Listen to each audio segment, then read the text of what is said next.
Hello friends, welcome back to my channel.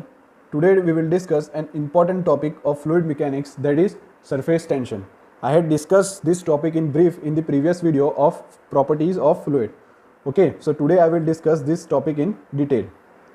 First, what is a cohesive force?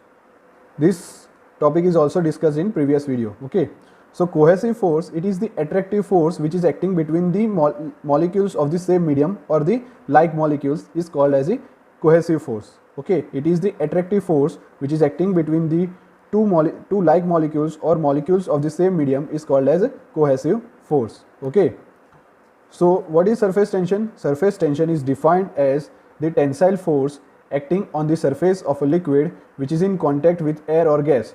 This surface which is in contact with air or gas is called as the free surface of liquid. Okay, I had discussed about the free surface in detail in the previous video. The link of the previous video I had given in the top right corner. Okay, so see that first. Surface tension is also defined as the tensile force acting between the two immiscible liquids. Okay, surface tension is given by a Greek letter sigma. So sigma equals to tensile force per unit length. Its SI unit is Newton per meter. Okay, so now let's consider three molecules of the fluid. Okay, let's say A, B, C. So this C molecules is completely inside the fluid. Okay, so this C molecules experiences a attractive force. This attractive force is called as cohesive force. This force is produced by the neighboring particles of the molecule C. So the neighboring particles of molecule C will attract this molecule C. Okay, so this attractive force is same in all the direction. So the resultant force F is 0.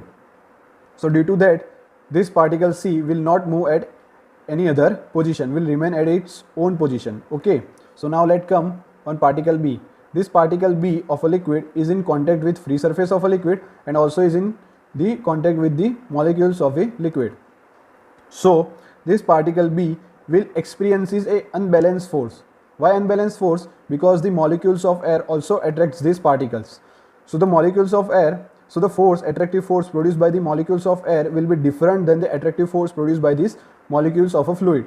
So this molecule B will experiences an unbalanced force. So the resultant force acting on B will be in downward direction. Okay, will be in downward direction. Similarly, a particle A or the molecule A is in contact with the free surface of a liquid. So this particle also experiences a unbalanced force. So the resultant force acting on B will be in downward direction. Okay, as there are n numbers of particles on the free surface of a liquid, so all these molecules which are in contact with the free surface of a liquid experiences a downward force. So due to that, the free surface of a liquid, you can see it is slightly inwards. Okay, it is slightly inwards.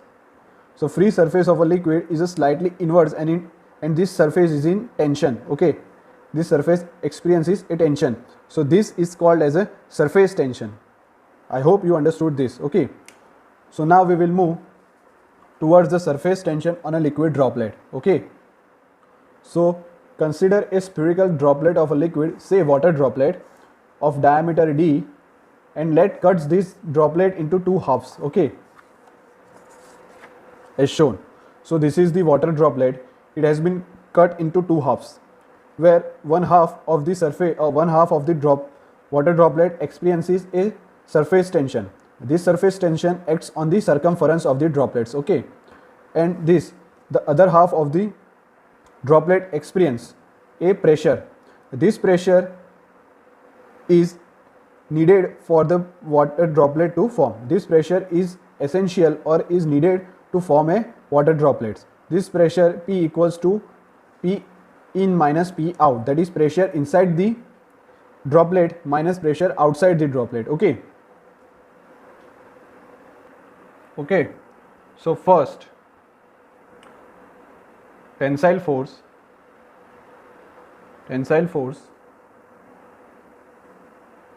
due to surface tension acts around the circumference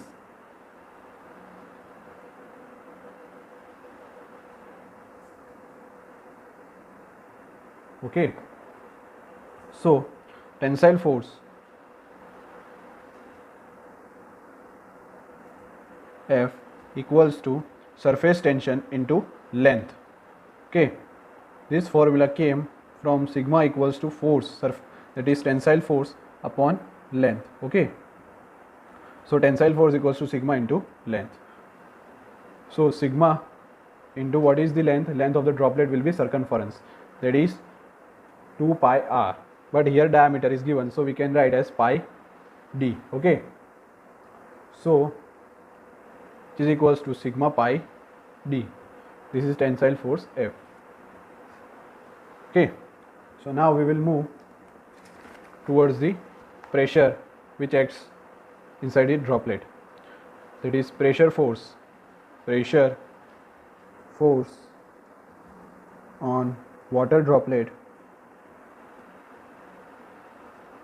is given by, let's say this tensile force is F1 and this is as F2. So it is equals to P into area. What is the area of water droplets? Will be pi by 4 d square. Area will be pi by 4 d square. Okay. Area of a circle is pi r square, and here r is replaced with the diameter. So r equals to d by 2. So it is the pi by 4 d square. Okay. In equilibrium, these two force is equated. Okay. That is, in equilibrium